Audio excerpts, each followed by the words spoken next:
Welcome to the Encore Audio Archives YouTube channel. I'm Taper Dave, and this is my channel. I've uploaded hundreds of talks here that I've recorded at meetings in West LA, and I've also recorded conventions starting in 2013. I've got a bunch of those up. And Walt and Mary Murray, the original owners of Encore Audio Archives, started the company in the 80s, and Walt recorded Joe and Charlie's and a bunch of stuff down in Vista, California. My sobriety date is June 20th of 1994.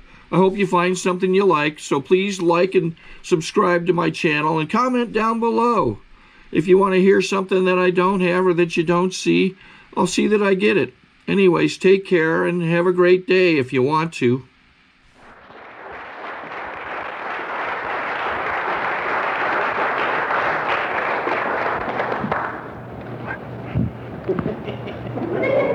Sorry, I'm wired. My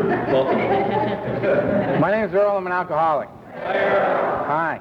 Do we need this? Yes. We do?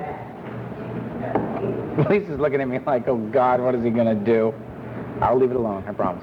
Like I said, my name is Earl. I'm an alcoholic. It's an honor and a privilege to be here. A great honor to be here. I have friends in the room that some I haven't seen in a long time. It's just great. I just got to break bread with friends downstairs. I've had a wonderful trip since I've been here. As some of you know and others of you find out, I absolutely hate to fly. I'm a terrified flyer. This is my friend Lisa. Say hi to Lisa. Use that. Use that? Not this? This isn't working? No, that's just for the tape, bro. That's for the tape. Don't leave it on off. That's for the tape. So I'm on. I'm on. For Wendy. For Wendy.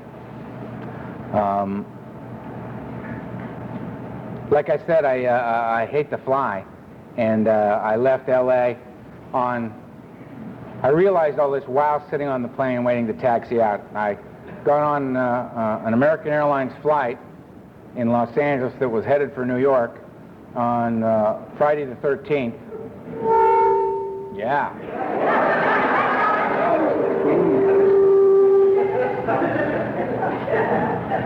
On Friday the 13th, pretty soon I'm going to end up back here, headed for New York. And being a terrified flyer, you add all that up, and I was exhausted when I got here. Is there a lot of feedback on this? Closer?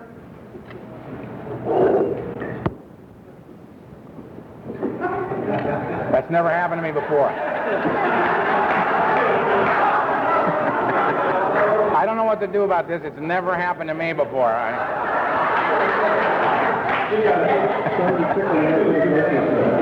Sorry. All right, we're misbehaving already. All right, so anyway, I got here in a nice hotel, had dinner with a good friend, got up this morning, met another very good friend of mine over down at Ground Zero and paid my respects, said prayers for myself and some friends of mine who asked me to carry their prayers here. Did so. Had lunch, again with friends, back to the hotel, relaxed a little, and down here to see even more friends. So it's been a great trip so far. I've really enjoyed myself and love being here.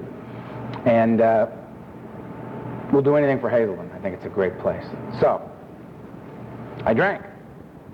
And it just didn't go well. You know what I mean? Did not go well. I did not drink until I was 12. I held off as long as I possibly could, man. I had been restless, irritable, and discontented for quite some time prior to that first drink. But I had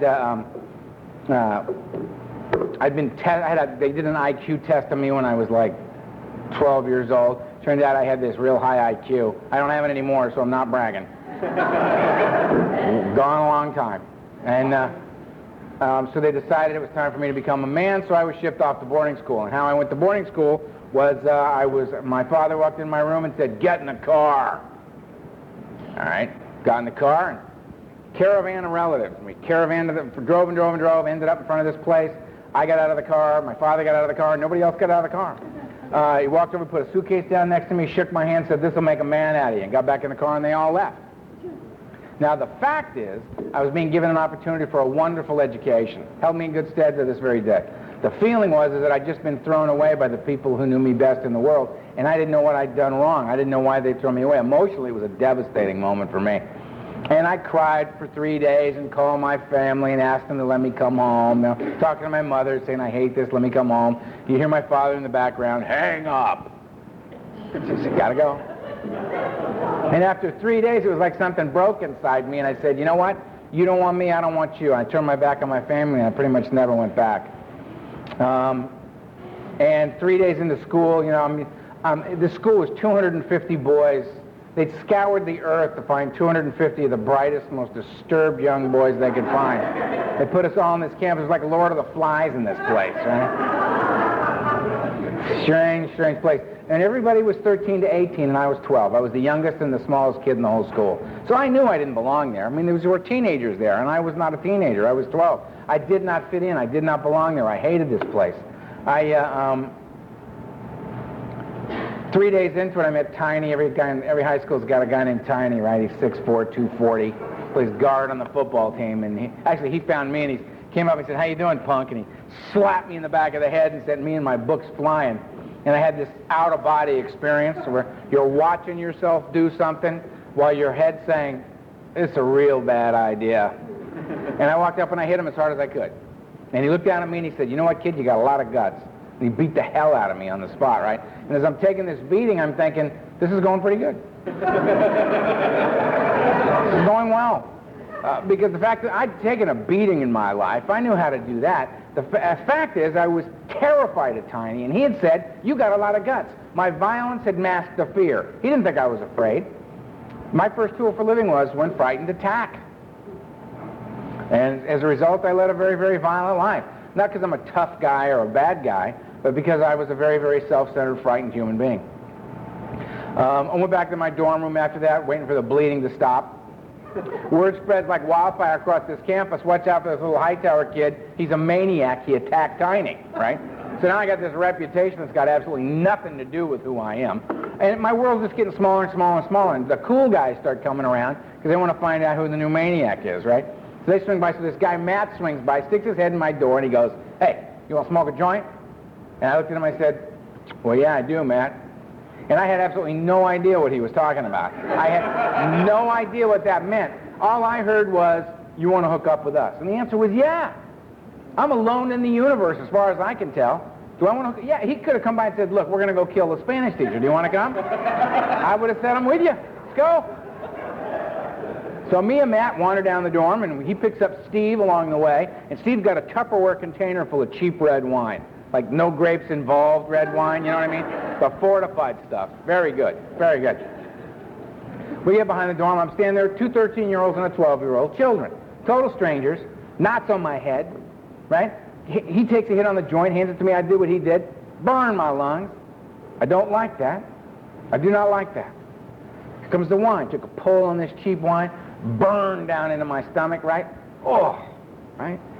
And here comes the joint again. Yeah, well, all right, right. Right. And this is going on, and I'm thinking, my life sucks, right? I'm 12 years old. I've been thrown away by my family, put in this hellhole, right? There's Tinies out there somewhere, right? I'm standing with these 2 total strangers. They're burning my lungs. They're burning my stomach. I got absolutely nothing better to do. I hate my life, right? And I mean, just like that, it happened.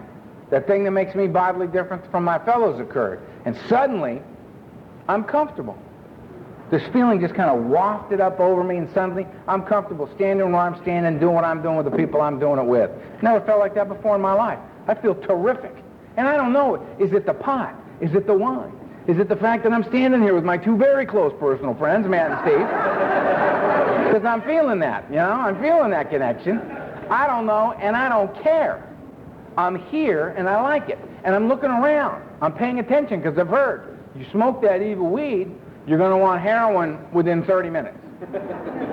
You drink that evil rum, you're going to be riding the rails like a hobo, shipless, and it won't never amount to anything. I'm standing there and thinking, I don't feel like going downtown.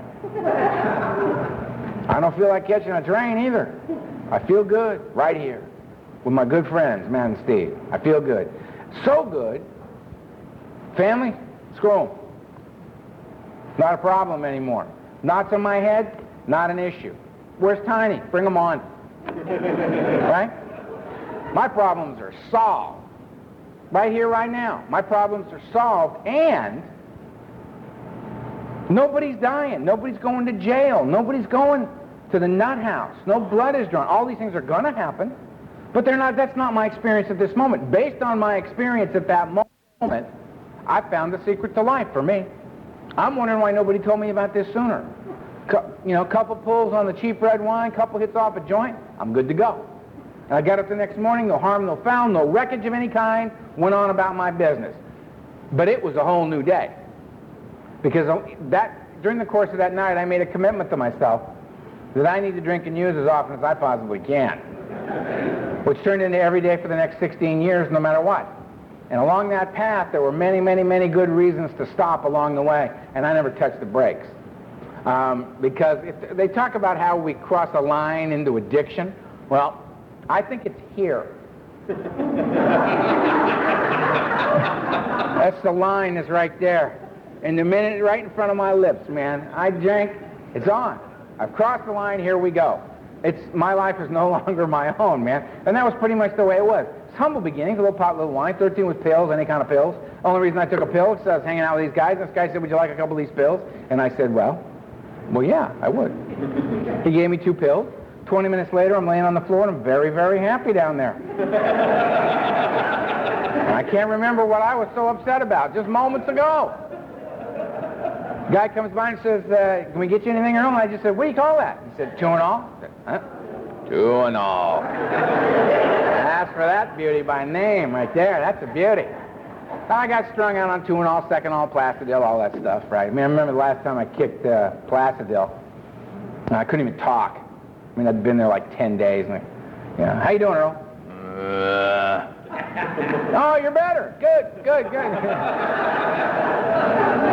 Nasty, man. 14 with psychedelics. The only reason I dropped acid is because I was hanging out on a 10-hour pass in this boy school with this girl named Debbie. Debbie was a bad girl. And an older woman. She was 15 and a half. And I had such respect for Debbie, man. I mean, more ways than one. Debbie was a real eye-opener for me. And Debbie said, you want to drop some acid? And I said, well, yes, I do, Debbie. Again, I have no idea what we're talking about. I never did. So she pulls out a lipstick tube and spins the lipstick up, and there's a little pill on the end. And I thought to myself, she's clever as well. That's very clever. And I took the pill and threw it in my mouth and swallowed it. And Debbie said, did you take that whole thing? And I said, well, yes, Debbie. It was a very small pill. It's these horse caps I've been knocking down, right? She says, that was 3 hits of white lightning. Oh, right over here. Little identification out over here just went, oh, no. Very bad decision. What do I know? I just said, well, what's done is done, Debbie, right? Well, needless to say, the next 2 days were very interesting, right? I mean, at one point I came to kind of this acid blackout, and Debbie and I are in this market, and we got a cart, and we're pretending we're married.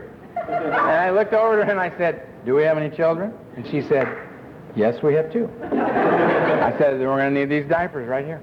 And then blacked back out. And I don't remember much else, just to say that to this day, going into a market, it requires a real commitment on my part. I have to be very, very focused with a list of what I'm going to purchase. I'm in, I'm out. Because I cannot hang in the market, man. Way too many decisions need to be made in there. I mean, you want corn? No problem. It's in aisle 2. They got 5 kinds of corn there. You can pick between the 5 kinds there. And somewhere over there in the produce is the corn on the cob. And they got the white, and they got the yellow, and they got the Mexicorn thing, and they got the green corn. It's like, screw it. I'll come back another time. I mean, have you seen the abandoned cart in the markets? I understand that guy. Just coming back another time, man. I get it. I don't like going. I don't like it. I still don't like it. Anyway, 15 was. I did about 650 acid trips. Now, I got classified legally insane by the military, but that's a whole other story. 15, I started shooting dope. The only reason I shot dope is because I was on a boat in Marina Del Rey, California, and a woman named Cammie, lovely woman, came up to me and said, Earl, how would you like me to stick this in your body for you? And I said, well, of course I would. So Cammie hit me, and it was one of those shots where you just go,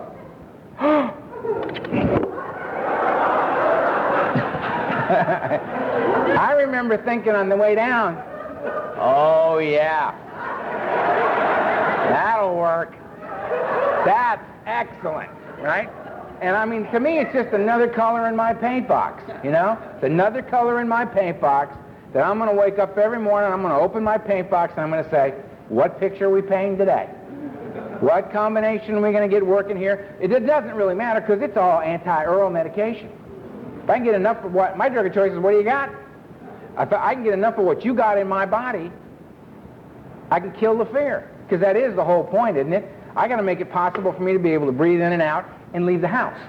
And it requires a good deal of alcohol and drugs for that to occur for somebody like me. I can't get out there and walk among you sober. I haven't been able to since I was 12 years old, since I found the magic for me. Right? So, drinking, I mean, I got this big barrel of emotions inside me, and swimming around up on top, I got all kinds of feelings. I don't know anybody that feels one feeling for a few days, gets a little bored with that feeling, starts feeling something else. I mean, it just kind of washes over you. It comes and goes. I've probably felt 5 or 6 different feelings since I came into this room. You know what I mean? It's like, oh yeah, I haven't seen that person in a long time. I love that person. This is a wonderful, that's just great. Oh, look, that guy, I talked to that guy earlier. It's a pretty nice guy. Jesus Christ, there's a lot of people in here. You know, I'm nervous. You know what I mean? You know, whose story am I telling? Mine. Right. You know, she's very attractive. Let's not get into that. All right, let's go here. All right, just bouncing around the room. I can drink through that stuff in nothing flat. Way down at the bottom of that emotional barrel for me is fear, the deep undercurrent that runs my ass day after day after day. Fear, and that's what I'm drinking at, and that's the reason I'm not a social drinker. Because fear is the last thing I'll feel. So I got to get drunk to get the job done. I can't have a couple of glasses of wine with dinner and kill the fear. I can't do it. I got to get drunk. So I got drunk the first time I ever drank, and I got drunk the last time I ever got drunk. I mean, just the last time I ever drank. I mean, it's just all across the board. Drunk. Because drunk is the only thing that works for me. Anyway, 16, I decided that I had 4.5 years of Latin. That was enough for me. So I dropped out of boarding school. My father steps back in my life, says, you've gone insane, commits me to my first mental institution. They signed me up for 3 months of observation, a year of rehabilitation. I think this is a bit excessive. All right, so I start doing the dance in there. I try to escape. You know, you got to at least make one break for it, right?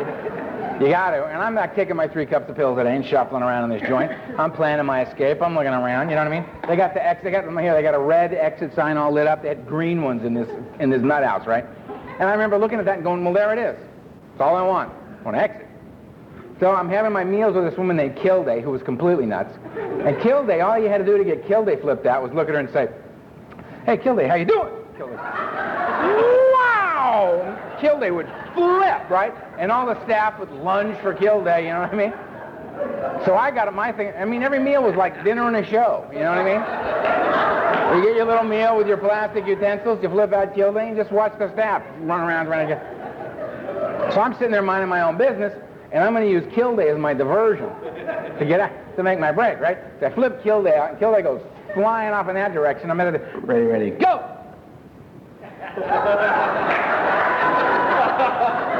Yeah? And I'm hauling ass, you know what I mean? That's all I got. That's it. You know, and it's a shocking thing when you go to make your move, and it's just not there. You know, the arms are working, the whole thing, you know what I mean? You're looking down like, oh, shit. And over the loudspeaker system from the nurse's station, you hear, Ed, when you got a minute, you want to grab Earl? He's making a break for the door. You know, and Ed's in there having a sandwich going, yeah, I'll get him. He ain't going nowhere. Oh, they're working. Back to the room with no doorknob. And then I finally got out of there. They threw a net over me again. They threw me back in the nut house. I escaped the first day. Got to get out before they get the Thorazine in you, right? So I escaped the first day and spent 3 years on the street doing what you do to stay loaded on a daily basis. It's not a pretty picture, right? 19 years old, I'm at a party, I meet this woman, we talked for 20 minutes, it went very well, so we were in love. So I said, let us build a life together based upon this 20 minutes. And she said, makes perfect sense to me. So we hooked up and I went on an interview to a business college in Northern California, very good college. And you know how we are, you know what I mean? The guy was a musician, so I was a musician. His favorite color was blue? That's astonishing. My favorite color is blue. I mean, just lined up with this guy, and an hour and a half later, I'm going to be a fine addition to their campus in the fall. So we pile all our belongings and 8 pounds of hash in this truck, drive to Northern California to higher learning. She gets a straight job. I'm going to college. Transcripts are in the mail. I'm going to night school to get my high school diploma because I'm a high school dropout. Right? I'm in college. I'm going to high school. She's got a straight job. I become a drug dealer. I mean, I have no problem becoming a drug dealer because I have no sense of family, no sense of community. I have no morals or ethics. I'm just a loose child running around the planet, right? I mean, my drug business is, I'm studying marketing, production, distribution at school.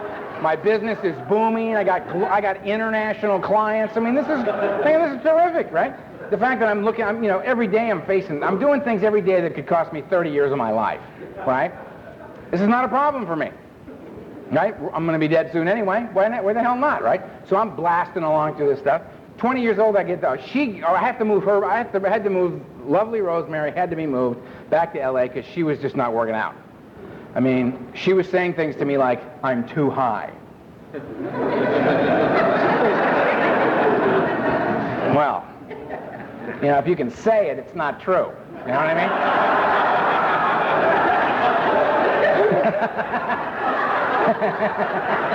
mean? So we just moved her back to L.A.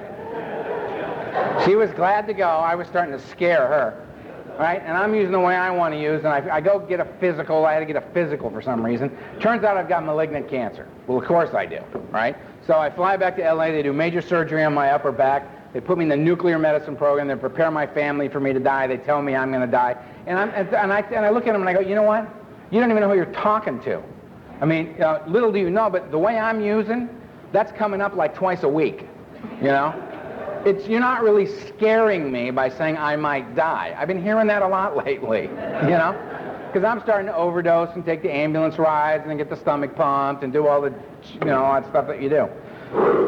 I'm watching my language because Mom's here. Not my mom. His mom, Mandy. Very nice to have you here. That's Mom, Mandy. And so I do that thing and I do the nuclear medicine thing, and their drugs really suck, so I just stopped going and I went and got loaded the way I get loaded, and I'm a long-term cancer survivor. And I thoroughly believe it's because the way I was using in those days, my body had become so toxic, cancer could not live in my body.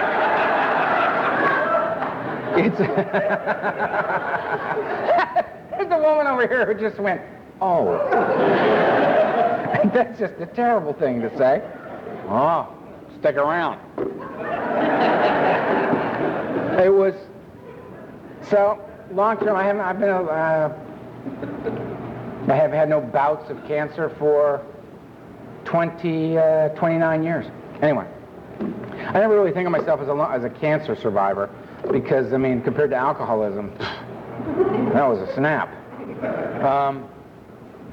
Anyway, I went on, got out of there and went back up to school. I'm a junior in college. I got a high school diploma. I got an early acceptance to law school. I'm editor-in-chief of my college newspaper. I'm writing inflammatory political articles. They're going to kick me out any minute. And I'm just like, at the world. And I'm just using like a madman. And my mother calls me and says, look, we haven't been anywhere as a family in 10 years. We'll go anywhere you want to go. Let's just go as a family. We got to put this family back together. And she's crying and doing all those mother things that you can't get around, right? So I said, fine. So on my 22nd birthday, I flew back the night before, and I was having one of those mornings where, they just did a little too much cocaine, Can't get your mouth open anymore. Got the full, mandibular lockdown going on. Can't drink enough to get it loosened back up. But, I mean, that's the great thing. But, before I get into that whole thing, I want to say, I talk about drugs, and I've identified as an alcoholic. And I want you to know that's not a disrespectful thing on my part. I'm a child of the 60s, okay? We were very, very focused on the drugs. We were carving out our own identity. Our parents were the alcoholics. We were not going to drink ourselves to death as our parents were doing. We were going to kill ourselves in an entirely new way. This was the plan, so we were focused on the drugs. But the drugs, like I said, my drug of choice was what do you got? I mean, the drugs would come and go, but there was only one thing that was on the table every single day, and that's alcohol. Alcohol was on the table every single day. And I think the reason for that's very simple. Drugs are completely unreliable. I mean, there's no quality control going on out there. You don't know what you get till you get it in your body, right? You go get yourself a Jack Daniels, a quart of good gin, you know what you got here. This is reliable stuff. So you do so much cocaine, I mean, 7:30, you got the jaw lockdown happening, you're just, right? And it's 7:30 and the party just started, you've completely overshot the mark one more time. You don't worry about it, you suck a little gin through your teeth, you'll loosen right up and go on with the party, you're fine. Not enough heroin to get you to just heart and lungs working, Don't worry, Jack will get you the rest of the way. I mean, I prefer down and out. I like to go down. I prefer this. Heroin, barbiturates, alcohol. These are a few of my favorite things. This is the place I like to go. That's what I like. My idea of a good night sitting around checking my pulse. You know what I mean? Just, yeah, there's another one. It's good. That's a good night. But you don't have any heroin? I'll take a big bag of the cocaine, please. Let's go up. Can't go down? Let's go up. Fine.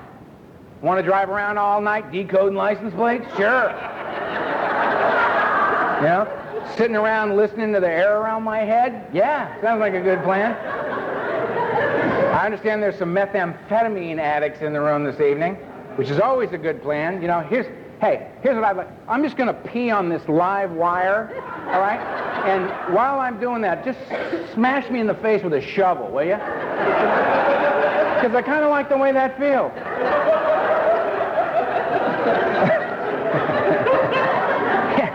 Yeah, and just do it over and over again. It's like, good. When I wake up, we'll do it again. But I mean, if I can't go down, I'll go up, because it's up or down is not really the point as far as I'm concerned. The point is, I got to get out of right here, right now. Because right here, right now, I'm self-centered and I'm afraid. Right here, right now, I'm comparing my insides to your outsides and I'm losing every time. I can't seem to measure up, right? But I get high, I'm in the game. I can participate at least on that level. So that's the level I'm going to participate on. I have to be medicated. It's become like breathing for me. So by the time I'm 21 years old, about to turn 22, I'm a raging drug addict and alcoholic. I had a guy refer to me as an alcoholic when I was 16 and a half. And my response was, what's your point?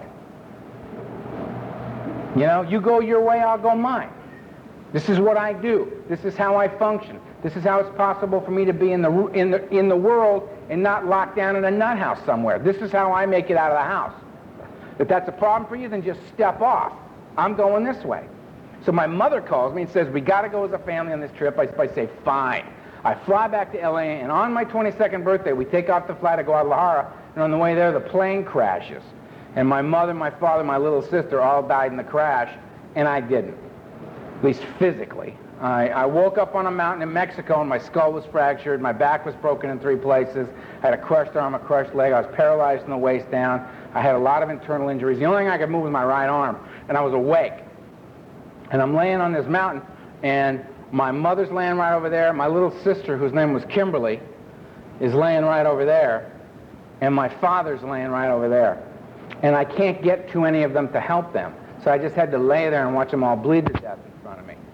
And I had a little chat with God, and I said, you know what, any God that would take a kind, gentle, loving creature like my little sister Kimberly and leave a lying, cheating, thieving, dope fiend alcoholic like me on the planet, I have no use for a God of this type. And I renounced God. And then some guys came up and they scavenged the plane wreck. They took whatever they could find of value. They took my wallet, took the money out of my wallet, threw it back on my chest, and left me up there to die. So I had no more love for you either. I was out of the game. My life had been kind of like a Hollywood set. I was going to school. I was doing that little newspaper thing.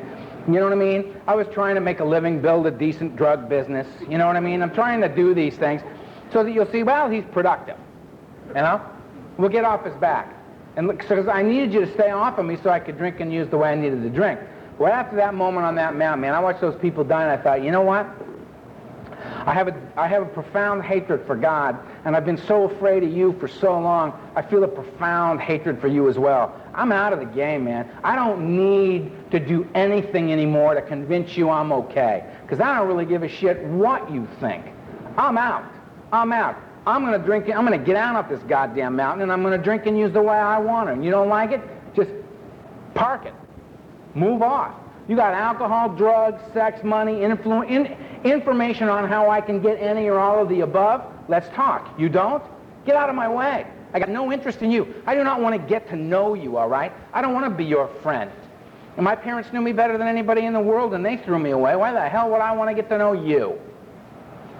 That was pretty much my attitude. And then some guys came up, and they grabbed me, and they put me in the back of a flatbed truck, and they put my mother in it next to me, and I held my mother's hand. They took us to an aid station. They tagged her dead. They tagged me dead, and they sat there smoking cigarettes waiting for me to die, which really pissed me off.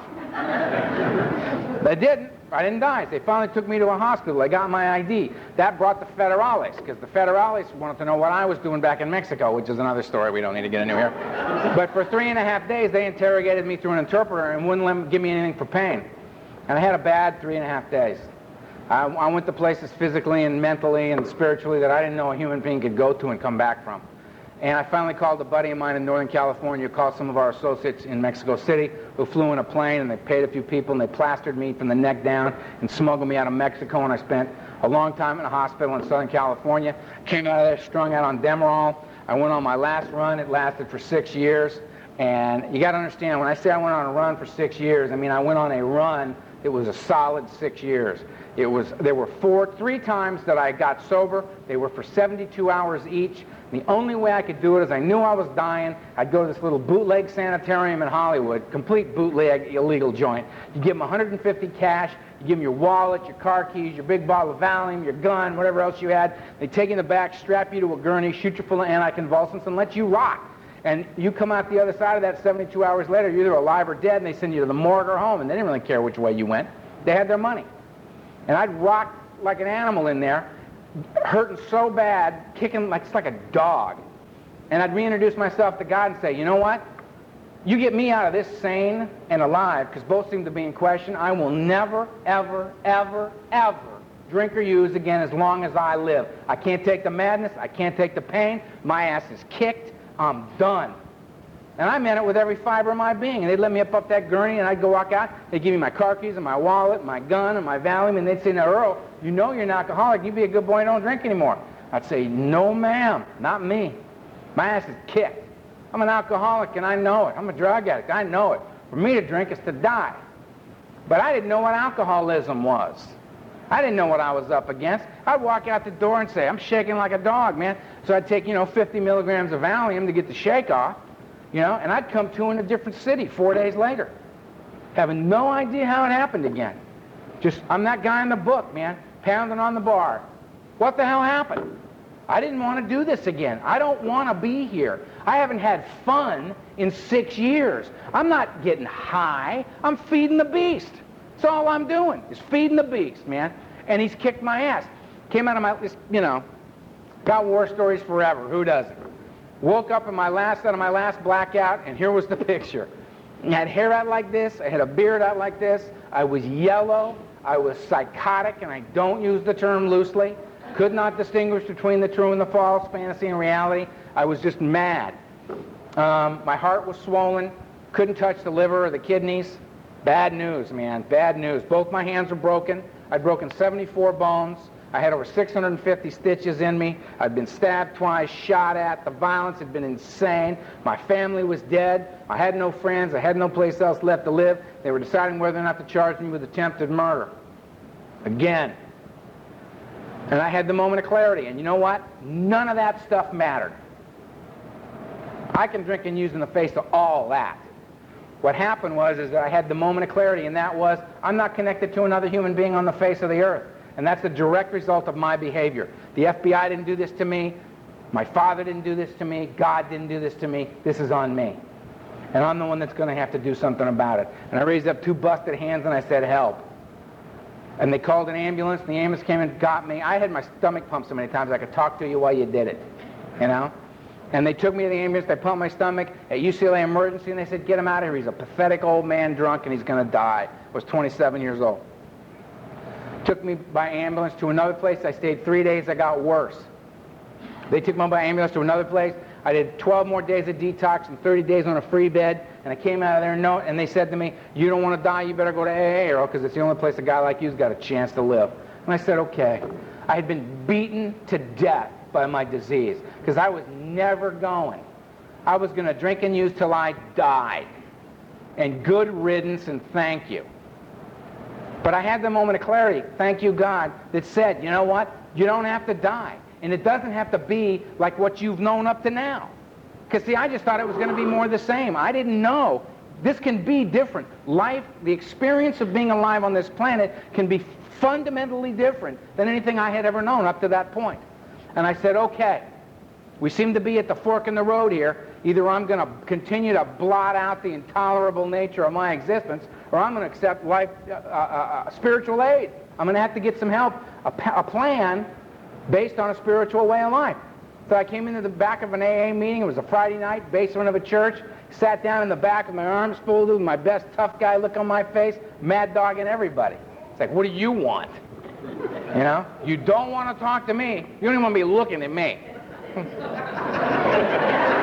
Because I'm not here to be your pal. I'm not here to get to know you, you know? Don't plan on coming back, all right? I'm here to burglarize your conversation, find out what the juice is, who's got the power. I already know where the doors and windows are. Just the way my head works. I'm going to find out what you've got going on in here, and I'm stepping off and taking it with me.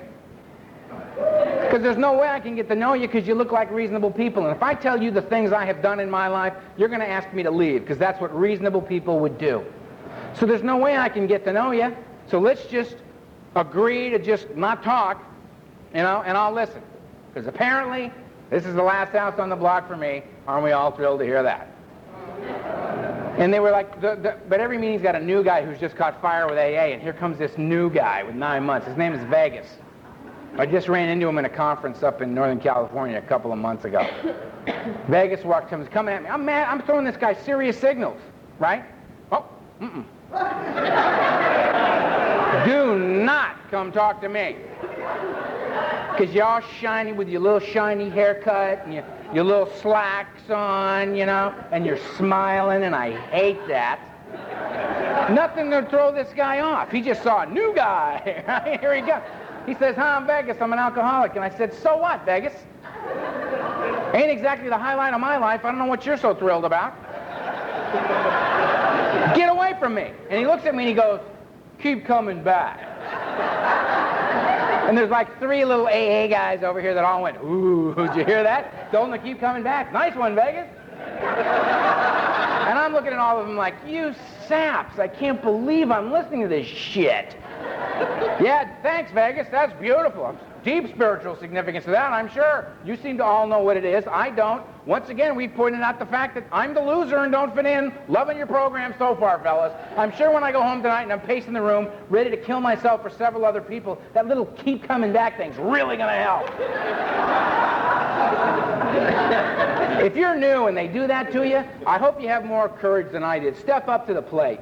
When they say that, you know, the little slogans, keep coming back, one day at a time. Or my personal favorite, hey, just turn it over, all right? And you're new, like you're supposed to get that, right? Say, excuse me, I don't understand the deep spiritual significance of just turn it over. Would you mind expanding on that for me a little bit? Where I got sober, if they're honest, about 75% of them would say, you know, I don't know what it means either. They said it to me when I got here. I'm just saying it to you. I don't really know what's going on. There's a guy over there who reads the big book. Let's go ask him. Maybe he knows. And that's the thing that blows my mind, is that you can be in these rather large meetings, and somebody will say, we've got a guy who reads the big book. Let's go talk to him. Like the sober alcoholic who's reading the big book is rather unique. It's just disturbing, man. So if you're wondering what those little things mean, get a big book, actually read it. They're in there. One of them's right up on the wall. Yep, there it is. So I'm sitting in my first AA meeting, not happy. Old-timer gets up, shares his experience, strength, and hope. I don't know that's what he's doing. Now I understand what that is. But he talks openly and honestly about his feelings as a man. He talks about waking up in the morning with his head just on him. It's like alarm goes off, his eyes open up, and his head says, "We're glad you finally woke up. We've been waiting several hours for you. We've got a few things we want to go over. First of all, you're a miserable piece of shit, and you're never going to amount to anything, and there's really no point in your getting up. Number two," and he's like getting up out of the bed going, "Thanks for sharing with me." Takes a shower, goes to work, gives him an honest day's work, goes and gets something to eat, goes to an AA meeting, doesn't go to an AA meeting to see what they've got for him, because he's worked the 12 steps as outlined in the big book. He's had a spiritual awakening as the result of working these steps. He's been restored to sanity, soundness of mind, relieved of the obsession to drink. He's been restored to sanity. He's catching a buzz, sober. He goes to the meeting to give to the meeting, to be there for the newcomer, because he understands that the only reason we have a meeting is to have a place where a newcomer can come and hear a message of hope and recovery. Oh. So he goes and he actually does that. Goes home, gets in bed, head chewing on the whole day, no wreckage. Now I'm sitting in the back with a look of disdain on my face, like, yeah, right. Thinking to myself, oh my God, that's amazing. That's really amazing. Because me, I wake up, wreckage. It just happens. It just starts happening. Because if I'm awake, I'm frightened. Or I'm loaded. Either way, wreckage. Gonna have wreckage. This guy gets through a whole day using these tools he found in AA. Interesting. And then he looks at me and he goes, you know what? I don't care whether you like what I got to say or not. You don't like it? Go to another meeting. Maybe you'll hear somebody else you can identify with. And I love that. Because it made it clear to me this guy's sharing something with me. He's not selling me on it. He's sharing it with me. If I want it, I can have it. It's for free. I don't want it? No problem. Go to another meeting. Maybe hear somebody you can hook up there. I thought, this is cool. I'm coming back. Little did I know I was going to stay this long. You know, if I don't do anything stupid, November 6th, I'll have 22 years of sobriety. And I couldn't stay sober for a day. Not one day. I couldn't stay sober for a day. I quit using thousands of times. I mean, as I'm sitting at the table and I'm about to go over, I'm thinking, this has got to stop. But every time my head came back up off the table, I had a whole new agenda, because my body was talking. Come on, get moving. We got to get some. We got to get some. We got to keep moving. You're below the line. Got to feed the beast, boy. Got to feed the beast. Get moving, get moving. And I would go. Here, I haven't had to do that. And because I got lucky. I found the guys who had gone before me who had done the real deal. The guys who knew they had to catch the big buzz or they weren't going to stay. The guys that knew the only way a guy like me is going to stay sober, because this ain't about stopping. It's about how do I stay stopped. The only way I'm going to stay stopped is if I can get comfortable, clean, and sober. The only way I'm getting comfortable, clean, and sober is if I get relieved of the obsession of the mind. I cannot have that beast whispering in my ear all day, every day, because at some point, the shit's going to hit the fan, man. It's life on life's terms, and I'm going to find out I ain't in charge of the fan. And it's going to hit, and I'm going to be at a low point, and I'm just going to say that terrible little addict prayer. I can't say it in here. Mom's here. Anyway, I'll tell you afterwards. I'm going to say, screw it, all right? And I'm going to be high in 20 minutes. And there won't be anything that'll stop me, because of the obsession of mine, that beast's been whispering in my ear. I can't do that. It'll do it in a meeting. I've had the beast whisper in my ear in an AA meeting where I have a commitment, with my sponsor standing right over there, sweeping up after an AA meeting. I'm sweeping up Ohio Street. Beast. How you doing, Earl? How you doing? You're having a bad day. I can see that. I don't know what it is. You're a good guy. Oh, you're a nice guy. You're a good guy. You're a wonderful guy. And people have been treating you like shit all day long, and I don't understand why. It's a cruel, ugly world. I don't know why they're so disrespectful, and I can see that this has got you very, very stressed out, Earl. And we know. Stress is very unhealthy, Earl. But I'm here for you. I love you. I'm always here for you. I've never left you. I'm always here for you. I always will be. Don't you know that, Earl? Don't you? Don't you? Don't you? So, here's what I suggest we do. And may I say, Earl, let's just keep this between you and me. And here's where we're going to go. We're going to go out and we're going to have a couple of drinks. Take it easy. This time, it will be today, open, in public, with a glass and everything. We're going to have a couple of drinks, and we're going to unwind that spring inside and get this stress off you, and we're going to talk this through, and we're going to work this out, because I'm here for you, Earl. I'm here for you. I love you. I love you.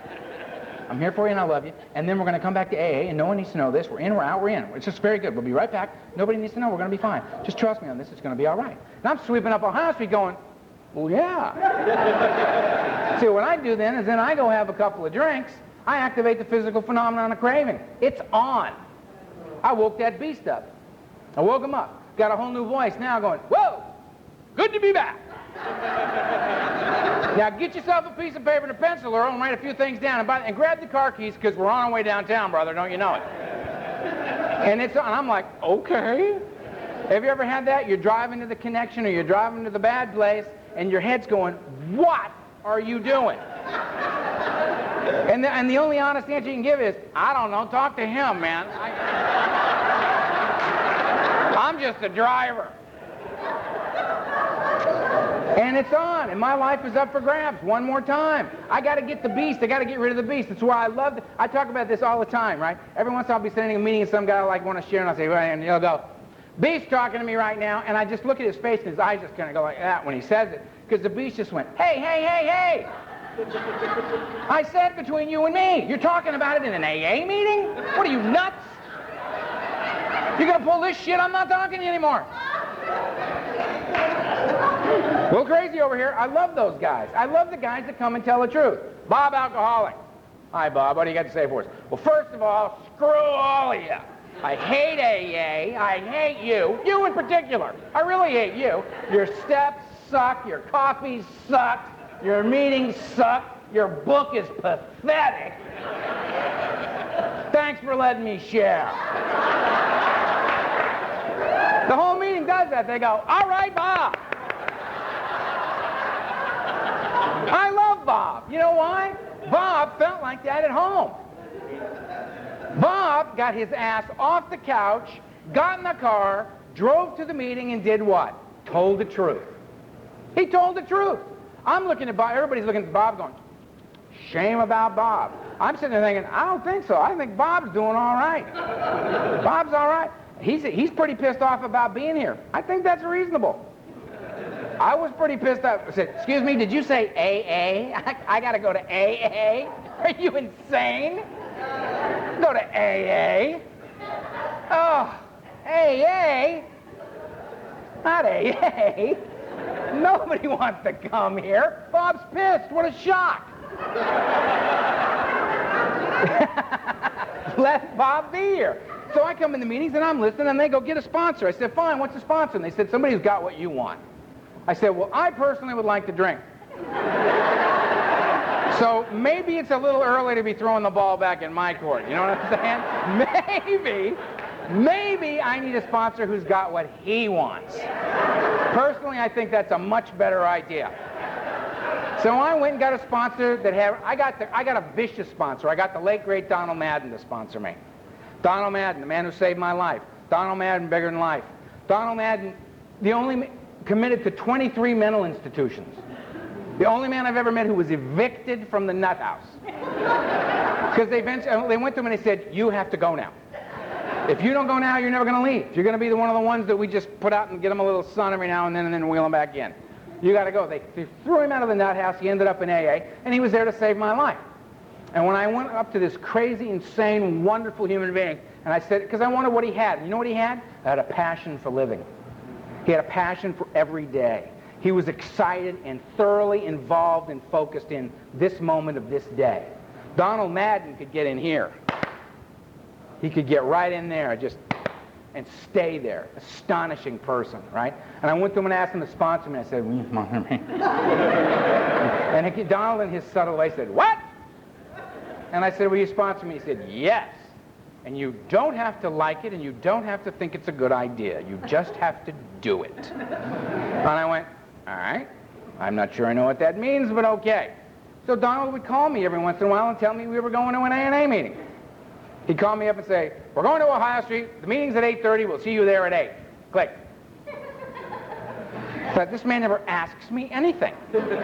He never called and said, Earl, how do you feel about going to an AA meeting? Earl, would it be all right with you if you'd go pick up Ed on the corner of 6th and Santa Monica and bring him to the meeting? Would it be okay with you, Earl? Apparently, Donald Madden was not interested in my opinion. So he just called to inform me of today's activities. The scariest one was I had this little one-room apartment where if you went outside on the catwalk and stood up on the wrought iron railing and went like this, you could see like that much of the ocean. So I, of course, had an apartment with an ocean view. And I had my little one-room apartment, and I had, in those days you had answering machines and a phone, you know, separate little items. And I had it set up so you never heard the phone ring. The ringer was off, and you didn't hear the outgoing message. All you'd be in the apartment and you just hear beep and somebody talking, right? So I'm in my apartment. It's like 7 o'clock in the morning. I've been asleep for an hour. I'm laying on the bed, and I hear beep, wake up! I went from laying there to just up, just Donald, and he said, we're having a day, get up and get out there. Click. And I thought, oh my God, they have bed checks in AA. They check to see if you're still in bed. He was astonishing. He was just there all the time. There. You need a job. Show up, he had a factory. He had rented this factory, right? He was doing hand-painted fabric stuff, right? And he said, the factory he's painting, I said, I don't know what to do. He said, paint the factory. All right. So me and these guys, we got all these guys, brand new sober guys, all of us nuts. Got scaffolding and spray rigs, and we're like 50 feet off the ground, you know what I mean? Guys holding poles, we're up there, you know, spraying. We paint the outside of the factory, and I'm getting terrified, because when it's painted, what do we do now? We finished the outside, and I went to him and said, it's painted. He said, paint the inside. Oh, good. Okay. We go and we paint the inside of the factory. Daddy goes, you know how to paint, go get a job. And I went, nice. I became a house painter my first couple of years sober. I never took a chip. I didn't take a cake till I was 3 years sober. I didn't say a word in AA until I was 2.5. I talked to Donald Madden and did everything that he said. Until at 2.5 years of sobriety, he said, you're the first speaker Saturday night on Ohio Street. And I thought it was drink or do it. So I did it. And my emotional sobriety began because I walked through fear. Sober. I was willing to go to any lengths. I knew it. I got on an airplane and flew again because I'd been asked to speak somewhere in AA, and it was the only thing that would get me on a plane. Was Alcoholics Anonymous. I have more frequent flyer miles than any other frightened flyer on the planet. Because I have to face my worst fear to be there for AA, so I get to face my worst fear. I get to get on a plane Friday the 13th, American Airlines to New York, right? Where you get on and they say, well, for the next 72 hours, we've got heightened security, so no one is to get out of their seat for the first 30 minutes, no one is to get out of their seat for the last 30 minutes of the flight. And the guy actually says, if you do, it won't be pretty. I need clarification on that. So we're flying, I hit the thing and the lady comes and I said, when we're landing, can you give me a little warning on the 30-minute thing? Because I'm terrified and probably will be peeing several times on this flight. It would be best if I'm in the bathroom when this occurs. She says, okay, no joke. About an hour out of New York, the guy says, may I have your attention? We've had a request. If you got any business to take care of, you've got 30 minutes to do it, and then the 30-minute thing will be on. And I went, yeah, right. All of us jump up and head for the bathroom. I got to fly. I got to do all that and not worry about, I worry about all of it. I accept my own death every time I get on a plane. That's what I have to do. But I'm willing to do that for Alcoholics Anonymous. Not because I'm a good guy. Because I don't want to die drunk. I don't want to die drunk. I sponsor a legion of guys. The late, great Donald Madden died of a heart attack and broke my heart. I was lost. And we were waiting there for them to come get the body, and I heard his voice in my head, and he said, get a sponsor, you little son of a bitch. And I went, okay. And I thought of a man that I knew Donald loved and respected Donald. I called him up and said, Donald's dead, will you be my sponsor? He said, yeah. And he was my sponsor for 6 years, and now I've got Luther. And Luther's my sponsor. And I have somebody that I defer to every day. He asks me to do something, I just do it.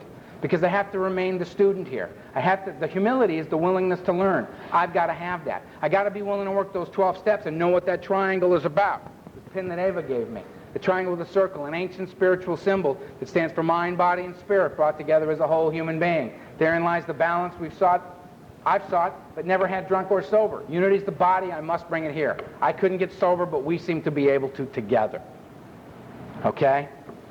The recoveries of the mind, the greater aspect of my disease. If I'm going to get comfortable, clean, and sober, I got to be relieved of the obsession of the mind. That's what the 12 steps are for. That's what they're designed to do. Step 1 is what's the problem? Lack of power. What's the solution? Step 2, a power greater than myself that can restore me to sanity. Step 3 is a decision to turn my will and my life over to care of that power greater than myself, whether I understand it or not. It's irrelevant. 4 and 5, the action plan begins to make that happen. 4 and 5 is me, 6 and 7 is God, and 8 and 9 is you. Nobody else to play with. 4 and 5 swallow large chunks of truth about myself. 6 and 7, ask God to remove the defects of character that are so evident in 4 and 5. Ask God to do it because I'll remove the wrong stuff. 8 and 9, make direct amends. You. It's about you. Very sorry. Here's your money back in the house. Simple. 10, 11, and 12, me, God, and you. Same thing. Keep me in the game. 10, I continue to look at my side of the street. And when I'm wrong, clean it up. 11, I seek God through prayer and meditation. I pray for knowledge of His will for me, the power to carry that out, and I meditate to quiet the mind so that when the answers come, I can hear them. 12, having had a spiritual awakening is the result of the steps, the whole point, to be restored to sanity, soundness of mind, make it possible for a guy like me to be comfortable, clean, and sober. I can practice these principles and carry the message. I can help. How can I help? Not because I'm a good guy, but because I've been taught that's the only way I will ever know peace as a man. It's the only way I will know any dignity or grace as a human being. It's the only way I'm going to be able to get in between those. Right here, right now, because there's no other place for me to have the life that I want. I got to be right here, right now. I got to not be going down. I got to not be going up. I got to be comfortable, free here. What I've discovered is the place that I was most afraid of, right here, right now, is where the big buzz is. That's where life is. That's where I connect with other human beings. That's where I connect with the spiritual presence in my life. That's where I find purpose and value. That's where I catch the power that I need to go out in the world and lead an exceptional life. Because that's what I want. I want an exceptional life. I don't want an okay life. I don't want to live. When I was out there, I didn't want a little itty-bitty baby buzz. I was never one of those guys that said, no, thank you, I've had enough. No. I want the big buzz. I want the same thing in here. It's the only way I'm going to stay clean, is if I can catch a buzz clean. I got to get above the line. I can't be spending all my time feeding the beast. Got to break free. Got to walk the earth a free man. And I'm here to tell you, my experience is that's not only possible, it's vital. It's amazing how we're the ones that just tear the earth apart. We're the ones that are the heartbreaking people. We're the ones that even the physicians don't want to deal with us, and their thing is to care for the sick and ailing. That's their whole gig. And they don't want anything to do with us because they call us the heartbreaking people. We break their hearts like we do everybody else. That's what I come from, and we can't get sober and lead mediocre lives. We got to go ahead and lead the exceptional life. We got to go from one extreme to the other. We got to go lead the exceptional life. We got to catch the big buzz. We got to break free. We got to be of service to others. We got to give it away or we don't get to keep it. I'm forced to live beyond anything I was possible of living. So if you think Alcoholics Anonymous is about not drinking and using, I would respectfully suggest it's a whole hell of a lot more than that. It is a design for living, and it's powerful. It's made for people like me who can't stand the idea of living a moderate life. That it must be something powerful, and it must have juice to it. It's got to have a buzz. If you're new, come catch a buzz. Come catch a buzz. It's different in here. Out there, you get the buzz up front, and you pay later. In here, you pay now, and the buzz gets bigger. That's good news, let me tell you, because out there, best dope I ever shot was the first time I stuck a needle in my arm. Best buzz I ever got off alcohol was that cheap red wine behind that dormitory. First buzz, I chased the tail of that dragon for 16 years. In here, you don't get them, you get no buzz. Welcome to no buzz. And you work your ass off for your little no buzz. Then you get your 30-day chip and you get itty-bitty buzz. You worked your ass off for that. Then you get a 60-day chip and you get a little bit bigger buzz. You're still working though. The lines cross in the exact opposite in here.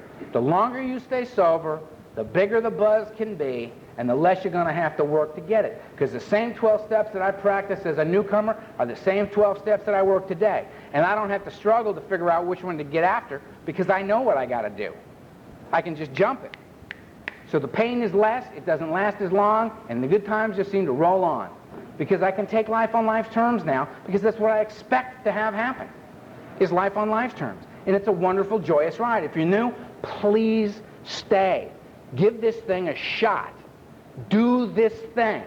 Catch this buzz. Earn your seat and walk the earth a free man.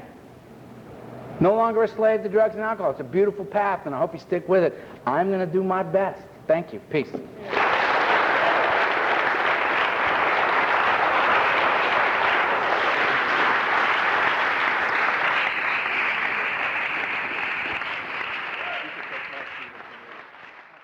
Sorry to interrupt your viewing. Taper Dave here. Just wanted to take a second to ask you to like and subscribe to my channel. Let me know if you like what you're listening. I've got some very good talks here, and this one's a great one. Just curious, do you think this is better than Zoom? Tell me what you think. Okay, this is how I prepare my drone for launching. I like to do it inside the cab of my truck so I'm not standing outside in the weather. To install the joysticks for control, up and down, right and left, powered on. I have an Android phone that I use to connect it to the drone with. And it's actually controlled through the iPhone, through an app. Oops, wrong way. It's actually controlled through the iPhone, or through this Android phone, through the app. It's actually controlled through the Android phone, through an app, and you connect it through this short connection right here.